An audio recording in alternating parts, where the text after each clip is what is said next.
Hey guys, तो जैसा कि लास्ट पार्ट में हमने देखा था, तांग सांग डिस्ट्रक्टिव ड्रैगन पे अपना कंट्रोल गेन कर लेता है और फिर कंपटीशन में फाइट करिए सेमीफाइनल में भी चला जाता है और साथ ही बिग कैट का मिशन भी पूरा हो गया था, जबकि इसने वायलेंट टाइगर किंग को किल कर दिया था। अब आगे जबकि बिग कैट का फाइट खत्म हो चुका है, तांग सांग भी यहाँ से निकल जाता है और ये होटल में आ जाता है और इवनिंग होते ही तांग सांग को न्यूज भी मिल जाता है आज का कंपटीशन खत्म हो चुका है। टोटल 9 फीमेल प्लेयर सेमीफाइनल में पार्ट लेने वाली हैं और 8 मेल प्लेयर सेमीफाइनल में पार्ट लेने वाले हैं। अब सेमीफाइनल्स का रूल थोड़ा चेंज होगा, जो हारेगा वो बाहर निकलने वाला नहीं है इतना आसानी से। अब सेमीफाइनल में पॉइंट गेम होने वाला है, एक मैच को जीतने पे 2 पॉइंट मिलेगा और हारने पे कोई भी पॉइंट नहीं मिलेगा। एलिमिनेशन राउंड खत्म हो चुका है। इन टोटल 8 प्लेयर में तांग सांग भी है और साथ ही निंग चेंग और शू आनयू भी है। अब एक दिन का रेस्ट भी इन्हें दिया गया है एलिमिनेशन राउंड खत्म होने के बाद में। इस पीरियड में तांग सांग मी गोंजी के पास में नहीं जाता और ना ही से कांटेक्ट भी करता है फॉर सेफ्टी रीजन के कारण से। अब नेक्स्ट डे तांग सांग कॉम्पिटिशन की जगह पे आ जाता है, फिर ये मी गोंजी को यहाँ पे देखता है। आज फीमेल प्लेयर भी फाइट करने वाली है और मी गोंजी भी अब सेमीफाइनल में फाइट करेगी। यहाँ पे तांग सांग नी चेंग को भी देखता है और इससे पूछता है तुम अभी भी मुझसे फाइट करना चाहते हो। इस पे ये कहता है मेरा ओरिजिनल प्लान अभी भी चेंज नहीं हुआ। इसके अकॉर्डिंग तांग सांग वीक है और एक वीक पर्सन के साथ फाइट करके ये पॉइंट से इजीली गेन कर सकता है। इस कारण से भी ये तांग सांग के पीछे पड़ा हुआ है। तांग सांग इसके आंसर को सुनकर कहता है तो तुम्हें ऐसा लगता है कि मैं बस लकी हूँ, इस कारण से भी मैं अब तक यहाँ पे पहुंच सका हूँ। वैसे भी ये बंदा कहाँ विश्वास करने वाला है कि किंग कॉन्ग एम्पर को मारने वाला कोई और नहीं बल्कि तांग सांग ही है। ये तो सोच रहा है कि उस टाइम पे ट्री एंसेस्टर के कारण से ही वो मारा गया था। सेमीफाइनल अब स्टार्ट हो चुका है, इसमें से ही टॉप 3 प्लेयर को चूज किया जाएगा जो इस पूरे कॉम्पिटिशन को जीतेंगे भी। टिहानु एम्पर सभी को अपना अपना नंबर को ड्रॉ करने को कहते हैं। तांग सांग भी आगे जाता है और एक नंबर को ड्रॉ करता है। निंग चेंग इसे देखकर फिर से इसके पास में आता है और पूछता है तुम्हें कौन सा नंबर मिला है। तांग सांग इसे अपना नंबर को शो करता है, इसे नंबर 3 मिला है। तांग सांग इसे कहता है चिंता मत करो, इस कॉम्पिटिशन में हम कभी न कभी फाइट करने वाले हैं। निंग चेंग ये सुनकर थोड़ा स्ट्रेंज फील करता है। ये हमेशा से ही तांग सांग से फाइट करना चाहता है। ये देखना चाहता है कि किंग कॉन्ग एम्परर जब मारे गए थे इसमें तांग सांग का हाथ कितना ज्यादा है। निंग चेंग किंग कॉन्ग एम्परर से ब्लड से रिलेटेड था और किंग कॉन्ग एम्परर इसका बिग सपोर्ट भी हुआ करते थे। इतने में स्टेज पे 2 फिगर सामने निकल कर आते हैं, एक नंबर 1 और नंबर 2। नंबर 1 और नंबर 2 एक तो शू आनयू है और दूसरा जिंग अंगुई है। ये दोनों ही काफी पावरफुल हैं, सीडेड प्लेयर हैं। तांग सांग भी इन्हें देखकर सरप्राइज है कि इन दोनों का फर्स्ट मैच है। निंग चेंग भी देखता है और कहता है लगता है कि 2 पावरफुल बंदे फाइट करने वाले हैं और तांग सांग को कहता है तुम्हें क्या लगता है कौन जीतने वाला है। इस पर तांग सांग कहता है कोई भी जीते मुझे क्या करना, मुझे कोई फर्क नहीं पड़ता। इधर 2 प्लेयर स्टेज पे आ चुके हैं और उनके मैच का रेफरी इमॉर्टल डीमन एम्परर बने हुए हैं। शू आनयू अपने ड्रैगन स्पीयर को बाहर निकालता है और रेडी हो जाता है फाइट के लिए। साथ ही ये अपना लाइट स्पीड को भी बाहर निकालता है। ये इसका बिग ट्रम्प कार्ड भी है और ये इसे ऑक्शन में भी खरीदा था। इसके आते ही लाइट पूरी जगह पे फैल जाता है और लाइट एलिमेंट यहाँ पे काफी स्ट्रॉन्ग भी हो जाता है, जिसके कारण से शू आनयू का पावर भी इंक्रीज करता है। लाइट स्पीड के कारण से शू आनयू का लाइट पावर पहले से और भी सॉलिड हो चुका है और ये फील कर सकता है ये एम्पर के पावर के करीब जा रहा है। जब शू आनयू अपने पावर को रिलीज करता है और चार्ज करता है, फिर ये जिंग अंगोई से पूछता है अगर तुम फाइट करना चाहते हो फिर सोच लो, तुम मारे भी जा सकते हो इस फाइट में। मेरा पावर अभी एक एम्पर के पावर से काफी करीब है। फाइट के स्टार्ट होते ही ये काफी सरप्राइज और काफी डर भी जाता है। जैसे ही फाइट स्टार्ट होता है जिंग अंगोई तुरंत ही अपना हार मान लेता है। ये सुनकर यहाँ पे सभी काफी ज्यादा सरप्राइज भी होते हैं। ये इतना पावरफुल बंदा है मगर फिर भी ये आसानी से शू आनयू के सामने में हार मान लिया है। ऑडियंस भी इस तरह के रिजल्ट का उम्मीद नहीं कर रहे थे। थोड़ा फाइट का तो सभी कोई उम्मीद कर रहा था मगर फिर भी ये हार मान लेता है। इसके कारण से शू आनयू का चांस भी इस कॉम्पिटिशन में इंक्रीज कर जाता है इसे जीतने का। फाइट के स्टार्ट होने से पहले शू आनयू अपने गेम को स्टार्ट कर दिया था। ये जिंग अंगोई को पहले डरा दिया फाइट के स्टार्ट होने से पहले ही, जिसके कारण से ये फाइट भी नहीं किया और हार मान लिया। निंग चेंग भी इसका उम्मीद नहीं कर रहा था। इसके मैच के बाद अब फीमेल प्लेयर को कॉल किया जाता है जो फाइट भी करने वाली है। मी गोंजी भी आगे आती है। फीमेल प्लेयर में सबसे पहले मी गोंजी का ही फाइट है। इसकी ओपोनेंट ली लू क्लैन से है। इसका नाम है शू वई है जो कि एलिमेंट के पावर को कंट्रोल कर सकती है और ये टोटल 5 डिफरेंट एलिमेंट को कंट्रोल भी कर सकती है एयर में। इधर निंग चेंग तांग सांग को कहता है तुम्हें क्या लगता है कौन जीतने वाला है। तांग सांग इसे कहता है मैं अपनी फ्यूचर वाइफ पे ही बेट करूंगा। निंग चेंग ये सुनकर हंसता है और कहता है फ्यूचर वाइफ सच में। शू वई इसके बॉडी से 5 डिफरेंट एलिमेंट के लाइट शाइन करते हैं जो कि काफी कलरफुल और ब्यूटीफुल भी दिखता है। ये वाइड रेंज अटैक में काफी माहिर भी है। इन दोनों का भी फाइट अब स्टार्ट होता है। मी गोंजी अभी भी स्टेज पे यूं ही खड़ी है और हिल भी नहीं रही। जो भी शू वई अटैक करती मी गोंजी अपने स्पेस डोर से इसे ब्लॉक करती। तो ऑडियंस की तरफ से इसे देखने पे कुछ ऐसा दिखता है जैसे कि शू वई की तरफ से कलरफुल लाइट आकर मी गोंजी की ओर में आगे बढ़ रहे हैं मगर ये स्पेस डोर में गायब हो जा रहे हैं। इसके अंदर जाकर स्पेस डोर भी एक के बाद एक बंद और खुलता जाता है।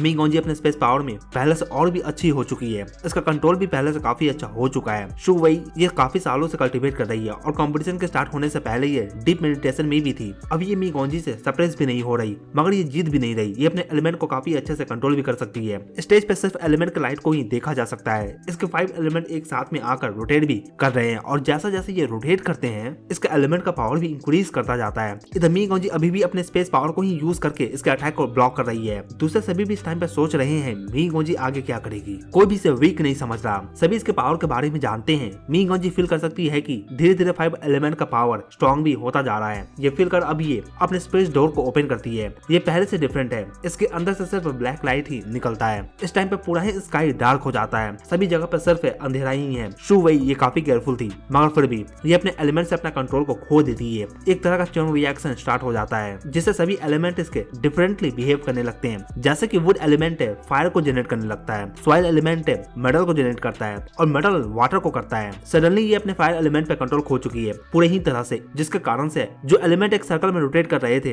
अब ये नहीं करते और ये टूट कर बिखर जाते हैं। ये सब इतना फास्ट होता है कि इसे रिएक्ट करने का भी मौका नहीं मिलता। फायर एलिमेंट के कारण से इसका दूसरा एलिमेंट भी काम करना बंद कर देता है। ये सभी एलिमेंट इसके डिवाइन सेंसर से जुड़े हुए हैं और इसके कारण से इसे स्ट्रॉन्ग बैकस्लैश फोर्स का भी सामना करना पड़ता है। जोरदार ब्लास्ट भी होता है इन 5 एलिमेंट के पावर से, जिसका असर शू वई पे भी होता है। इसके मुंह से ब्लड भी आता है। इस टाइम पे मी गोंजी अपने स्पेस एनर्जी को कंडेंस कर रही है अपने बॉडी के चारों ओर में और टियांजे डांस को भी कर रही है। जैसे ही मी गोंजी अब टेलीपोर्ट होकर इसकी और आगे बढ़ती है अटैक करने को, ये तुरंत ही हार मान लेती है। इसके पास तो एलिमेंट का भी पावर नहीं है कि ये खुद को डिफेंस भी कर सके। इसके पास कोई भी चारा नहीं था हार मानने के अलावा। मी गोंजी इस फाइट को जीत चुकी है। इधर निंग चेंग भी सरप्राइज होता है ये देखकर और ये कहता है ब्रदर जिन तुमने सही कहा था। वैसे तांगसंग इसे तो बताएगा नहीं कि क्यों मी गोंजी इस फाइट को जीती है। इमॉर्टल डीमन एम्परर भी इस फाइट को देखे हैं और ये देखते हैं कि कैसे मी गोंजी शू वई के एलिमेंट के पावर को ब्लॉक की थी। इसे ये देखकर ये भी सरप्राइज है। इधर व्हाइट टाइगर एम्परर जोर जोर से हंस रहे होते हैं जबकि ये इनकी ग्रैंड डॉटर है तो फिर, और ये फाइट को जीत भी चुकी है। इस सेमीफाइनल में सभी प्लेयर ट्राई कर रहे हैं कि इन्हें जितना ज्यादा पॉइंट मिल सके उतना ये ले सके। इस फाइट के बाद अब मेल ग्रुप का फाइट होगा और इसमें तांगसंग फाइट करने वाला है। जब से तांगसंग सेमीफाइनल में एंटर किया है इधर निंग चेंग ये खुश नहीं है। इसके पेट में दर्द होता है कि तांगसंग कैसे इसमें एंटर कर गया है। तांगसंग स्टेज पे आ जाता है, इसका ओपोनेंट भी निकलकर सामने आता है। ये ड्रैगन फैमिली से है। तांगसंग पहले भी ड्रैगन फैमिली से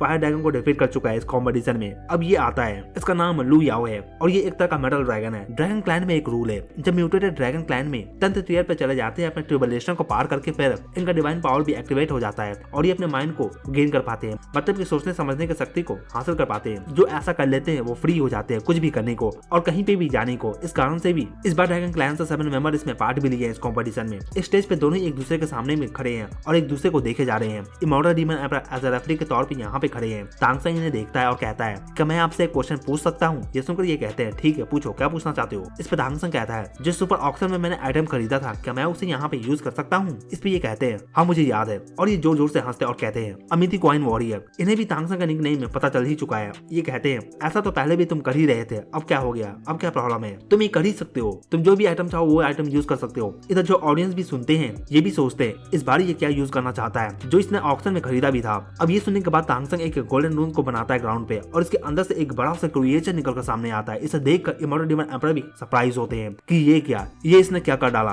तांगसंग थैनोस को कॉल कर चुका है, ये डिस्ट्रक्टिव ड्रैगन है। इसे देखकर दूसरे भी काफी सरप्राइज होते हैं। लू याओ ये भी सरप्राइज होता है। इमॉर्टल डीमन एम्परर सोचते हैं जीतने के लिए इसने इस जैसे क्रिएचर को यहाँ पे कॉल कर दिया है, क्या ये पागल है, अगर ये बेकाबू हो गया कहीं ये तबाही मचाने लगा फिर क्या होगा, कौन रोकेगा इसे। ये देखते हैं कि इसके गर्दन से इसका कॉलर भी गायब है। इधर तांगसंग थैनोस के सर पे आकर बैठ जाता है और कहता है मैं अब रेडी हूँ। ये कहने के बाद तांगसंग थैनोस के सर का हॉर्न को पकड़ता है और साथ ही अपना लाइफ एनर्जी को भी गैदर करता है। इसके पीछे से 8 स्पाइक्स भी निकल कर सामने आते हैं। ऑडियंस भी सोच रहे हैं कि ये भी अलाउ है, ये भी किया जा सकता है। इधर ड्रैगन क्लैन है जिस प्राइवेट रूम में बैठे हुए थे श्रू अनियो भी सीन को देखता है और ये भी काफी सरप्राइज होता है। ड्रैगन क्लैन के सभी बंदे अब बाहर निकल के आने लगते हैं। थैनोस ये ड्रैगन क्लैन में ही जन्म लिया है और एक के पपेट ड्रैगन है। इसे ड्रैगन क्लैन में इसके कॉलर से ही कंट्रोल किया जाता था। इसका पावर ऑलरेडी एक एम्परर के काफी करीब आ चुका है। इधर स्टेज पे इमॉर्टल डीमन एम्परर ये काफी सरप्राइज है। ये देखते हैं कि तांगसंग एक ड्रैगन को निकालकर इसके सर पे बैठ चुका है। हालांकि ये जानते हैं कि अभी इसने कोई भी रूल को ब्रेक नहीं किया है। इधर लू याओ थैनोस को देखता है और ये कहता है जरा रुको। लू याओ थैनोस को अपना बिग ब्रदर मानता है और इसके हेल्प से ही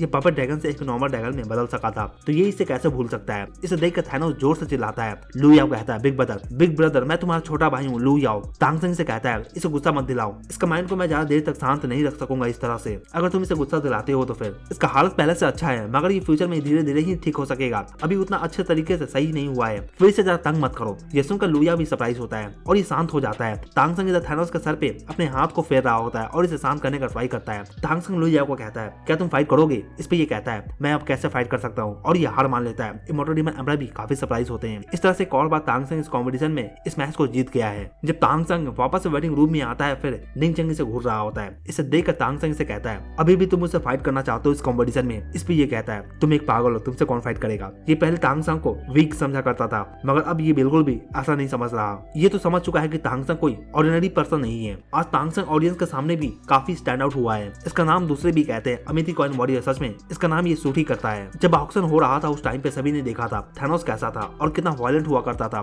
मगर आज सभी ने देखा थैनोस पहले से काफी शांत हो लग रहा था, और साथ ही ये तांगसंग की बातों को भी सुनता है। इसमें दूसरे भी काफी सरप्राइज होते हैं और अब ये समझ गए हैं ब्लू गोल्ड क्लैन का चीफ जिन मियाओलिन ये उतना सिंपल नहीं है जितना ये दिखता भी है। लू याओ ये इस मैच के बाद कहीं और नहीं जाता, बल्कि ये तांगसंग के पीछे में ही हो लेता है। इधर तांगसंग अपने एल्डर को कहता है यहाँ से चलने को, और जब ये जा रहे होते हैं फिर लू याओ इसके पीछे में आता है और इसे कॉल करता है और ये तांगसंग के पास में आता है। इतने में ही शू वानियो और ड्रैगन किंग ये भी आ जाते हैं तांगसंग के पास में। ये भी तांगसंग से बात करना चाहते हैं और इन सभी का मैटर सेम ही है। ये सभी डिस्ट्रक्टिव ड्रैगन थैनोस को लेकर ही बात करना चाहते हैं। तांगसंग इन सभी को कहता है ठीक है, मगर हम यहाँ पे बात नहीं कर सकते हैं, हमें पहले तो यहाँ से चलना होगा, हम यहाँ पे किसी को डिस्टर्ब नहीं कर सकते। और ये सब निकलते हैं। अब तांगसंग इन सभी को लेकर निकलता है अपने होटल की ओर में। इधर इस मैच के बाद ना सिर्फ ये ज्यादा सरप्राइज है, बल्कि एम्परर भी जो तांगसंग के मैच को देखे थे ये भी काफी सरप्राइज है। इसने स्टार्टिंग में एक ड्रैगन को बाहर निकाल लिया था। मैन हुज डीमन एम्परर कहता है इस तरह से तो ये कॉम्पिटिशन इसके लिए काफी इजी हो जाएगा और दूसरे प्लेयर के लिए ये काफी अनफेयर होगा, जबकि थैनोस का पावर एक एम्परर लेवल से काफी क्लोज है। तो फिर और इस तरह से तो तांगसंग और ड्रैगन मिलकर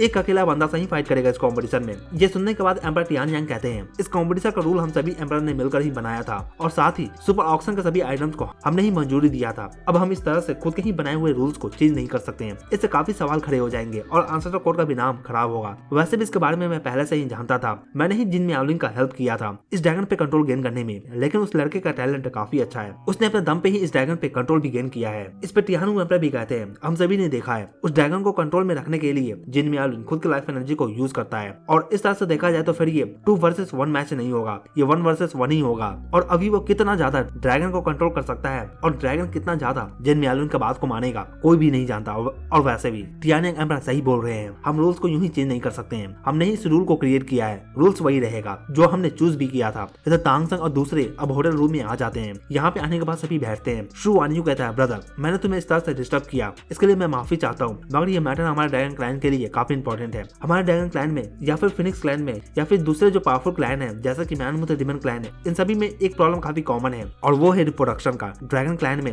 रियल ड्रैगन का जन्म नहीं हो पाता है, इसमें काफी मुश्किलें आ जाता है। एक तो ड्रैगन क्लैन में एक बच्चे को जन्म देने में 10 साल का समय लग जाता है और ये समय काफी ज्यादा होता है। इसमें फीमेल ड्रैगन भी इंजर हो सकती है फाइट में या फिर किसी और कारण से भी, जिसके कारण से जब फीमेल ड्रैगन अंडा देती है फिर ये एग ब्रोकन भी निकलता है, और अगर ये एग सही भी हुआ फिर बच्चा सक्सेस नहीं कर पाता, मतलब कि मर जाता है, जिसके कारण से हमारे ड्रैगन क्लैन में ब्लड लाइन पे रिसर्च भी काफी सालों से चलता आ रहा है। हम दूसरे रेस के साथ में शादी भी करके बच्चे करने का ट्राई भी किए। इसमें मेन प्रॉब्लम है कि बच्चा वो रियल ड्रैगन नहीं होता, और अब तो ड्रैगन क्लैन में काफी सब ड्रैगन क्लैन भी बन चुका है, जिसके कारण से अभी हमारे क्लैन में जब कोई भी बच्चा जन्म लेता है उसे एक म्यूटेशन प्रोसेस से गुजरना होता है। इस प्रोसेस में जो सक्सेस हो पाते हैं वो तो आगे निकल जाते हैं, मगर जो नहीं हो पाते वो एक पपेट ड्रैगन में बदल जाते हैं, और पपेट ड्रैगन का लाइफ ज्यादा नहीं होता, ये खुद के ही पावर से धीरे धीरे डिस्ट्रॉय होते जाते हैं। और डिस्ट्रक्टिव ड्रैगन जो कि थैनोस है, जब हमने इसे ऑक्शन में सेल किया था इसका लाइफ ज्यादा बचा नहीं था, हम जानते थे कि ये मरने वाला है, ये ज्यादा समय जिएगा नहीं, मगर इसके हालत को देखकर हम भी काफी अभी सरप्राइज हैं। शू वानियो कहता है इन पपेट ड्रैगन का सोचने समझने का क्षमता चला जाता है और ये काफी वायलेंट भी हो जाते हैं। इस प्रोसेस के दौरान काफी पेन और सफरिंग से भी इन्हें गुजरना पड़ता है। इसमें मोस्ट लाइकली सबसे सक्सेसफुल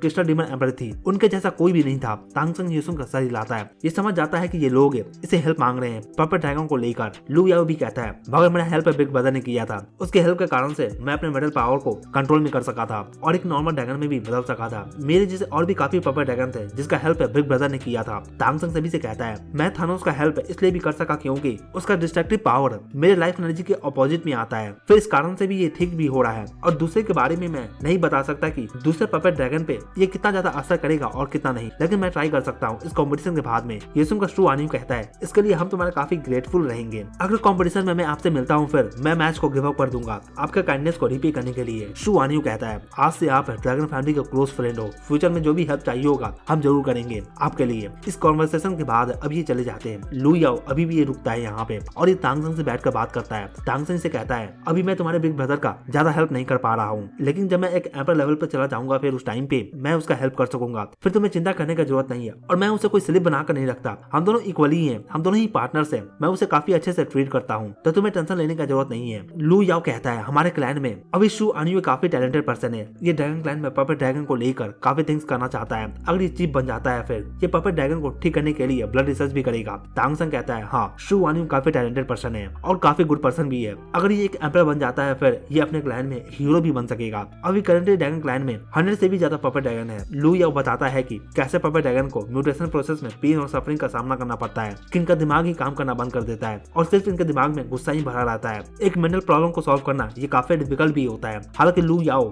आज अपने बिग ब्रदर के कंडीशन को देखकर काफी खुश भी है। स्टार्टिंग में ये अपने बिग ब्रदर को ही सर्च करने के लिए निकला भी था, जब से उसे ऑक्शन में सेल भी कर दिया गया था। इसे तो ऑक्शन के बारे में पता भी नहीं था, लेकिन जब इसे पता चला फिर ये बाहर निकला अपने बिग ब्रदर को ढूंढने के लिए, और इसे बाद में पता चला था कि तांगसंग ने इसे ऑक्शन से खरीदा है और ये तांगसंग को लेकर काफी गुस्से में भी था। ये तांगसंग से फाइट करने के लिए स्टेज पे काफी गुस्से में आया था, लेकिन जब ये उस टाइम पे थैनोस के कंडीशन को देखा फिर ये भी शांत हो गया था। लू याओ भी अब यहाँ से जाता है और इसके जाने के बाद अब तांगसंग का रूम वापस से शांत हो जाता है। इस कंपटीशन में अब थिंग्स पॉइंट पे बेस हो गया है, तो तांगसंग को भी हर मैच में जीतना ही होगा। इस कंपटीशन में इसका अमिथी कॉइन वॉरियर का इमेज काफी बन चुका है। अब तक तांगसंग अपने रियल पावर का ज्यादा सा भी यूज नहीं किया इस कंपटीशन में। तांगसंग अब तक के इस कंपटीशन में अपने मैच को जीतने के लिए शॉर्ट सन डीमन एम्पर के स्टैचू को 2 बार यूज कर चुका है। एक बार शुआनवू शील्ड का यूज कर चुका है और एक बार अभी थैनोस ड्रैगन का यूज किया है। तांगसंग के पास अभी भी ड्रैगन स्पीयर है यूज करने के लिए। ये ड्रैगन स्पीयर भी काफी पावरफुल वेपन है। अगर ये शुआनवू के हाथ में होता है फिर वो इस स्पीयर का कैसे यूज करेगा वो उस पर ही डिपेंड करता है। वेपन हर मास्टर अपने वेपन का डिफरेंटली यूज करता है और डिफरेंट इसका पावर भी निकल कर सामने आता है। ये तांगसंग के लिए भी काफी डिफरेंट हो सकता है। वैसे भी तांगसंग इस वेपन को काफी डिफरेंट तरीके से देखता है। इस तरह से अब मैच का दिन भी आ जाता है और तांगसंग वापस से अरीना के लिए निकलता है। आज के मैच में स्टार्टिंग में ही शू अनियो और लू याओ इन दोनों का मैच है और जैसे ही मैच स्टार्ट होता है लू याओ हार मान लेता है। ये शू अनियो से फाइट नहीं करना चाहता। इस तरह से शू अनियो भी जीत जाता है एक और मैच को, लेकिन लू याओ के लिए सिचुएशन सही भी नहीं दिख रहा। ये कंटिन्यूअस 2 मैच को हार चुका है। इस मैच को जीतने के बाद लू याओ इसका कंपटीशन में रैंकिंग भी काफी इंक्रीज करता है और ये एम्पर के पोजीशन के काफी करीब भी धीरे धीरे आ चुका है। तांगसंग सोचता है जबकि लू याओ हार चुका है फिर नेक्स्ट राउंड में शायद जिंग आंगू से फाइट भी करना पड़े। इनके मैच के बाद अब फीमेल प्लेयर के मैच का बारी होता है। इस मैच में मी गॉन्जी फाइट करने वाली है। आज के मैच में तांगसंग को जिंग आंगुई से भी फाइट करना होगा और इस फाइट को लेकर तांगसंग थोड़ा सा भी नर्वस नहीं है। ये बंदा वही है जो कि मी गॉन्जी को प्रपोज करने के लिए कैली सिटी में चला गया था। इधर मी गॉन्जी स्टेज पे आ जाती है और इसकी ओपोनेंट भी बाहर निकल कर आती है। हेवनली एम्पर इस मैच के रेफरी के तौर पे आए हुए हैं। मी गॉन्जी की ओपोनेंट इस बार मून फ्लावर क्लैन से है और इसका नाम है शन सियाओ है। ये ला मोकियान जैसे स्ट्रॉन्ग फाइटर को डिफीट भी कर चुकी है। जब टियानयांग एम्पर एक एम्पर नहीं हुआ करते थे उस टाइम पे मून फ्लावर क्लैन काफी स्ट्रॉन्ग हुआ करते थे, मगर अब नहीं। एक बात तो कहा जा सकता है कि मून फ्लावर क्लैन का बैकग्राउंड भी काफी स्ट्रॉन्ग है। इन दोनों का फाइट भी अब स्टार्ट होता है। फाइट के स्टार्ट होते ही शन सियाओ ये अपने मून फ्लावर को बाहर निकालती है और ये स्काई में जाकर खिल जाता है। पूरे ही स्काई पे मून लाइट शाइन करने लगता है। इधर मी गॉन्जी अपने स्पेस पावर को शो करती है और ट्रिपल लाइट फ्लैश करता है। मी गॉन्जी अपने टियानजी डांस का यूज करती है स्पेस पावर को गैदर करने के लिए। इधर शन सियाओ ये अपने मून फेस्टिवल जैसे अटैक का यूज करती है। इसी स्किल का यूज की थी ये ला मोकियान को डिफीट करने के लिए। इस बार ये मी गॉन्जी के अगेंस्ट में यूज कर रही है। मी गॉन्जी भी एक स्ट्रॉन्ग ओपोनेंट को डिफीट की थी पहले, शू वेई को। इस टाइम पे मून फेस्टिवल स्किल निकल कर सामने आता है। ये काफी पावरफुल स्किल भी है। ये सभी मून फ्लावर को इग्नाइट कर सकता है और इसे येन एनर्जी में कन्वर्ट कर सकता है, जिसके कारण से एयर में भी स्ट्रॉन्ग येन एनर्जी भी गैदर होता है। मून फेस्टिवल जैसे अटैक से बचा नहीं जा सकता है, जबकि ये एक लार्ज स्किल अटैक है तो फिर एक बार में ही काफी बंदों से डील करने के लिए इस तरह का अटैक का यूज भी किया जा सकता है। इस येन एनर्जी के कारण से मी गॉन्जी को भी प्रॉब्लम होता है अपने टियानजी डांस करने में और ये रुक जाती है, मगर इसका बॉडी से किलिंग ऑरा भी रिलीज होता है। इसका किलिंग डोमेन सामने आता है। पूरा ही एयर अब रेड लाइट में बदल जाता है, मगर येन एनर्जी भी काफी स्ट्रॉन्ग है। ये मी गॉन्जी के सभी स्पेस डोर को डिस्ट्रॉय करने लगता है। अब शन सियाओ अपने स्किल को चेंज कर चुकी है, जबकि ये मी गॉन्जी के पावर को देख चुकी है। अब ये ब्लडी मून फेस्टिवल का यूज करती है, जिसके कारण से सभी थिंग्स भी अब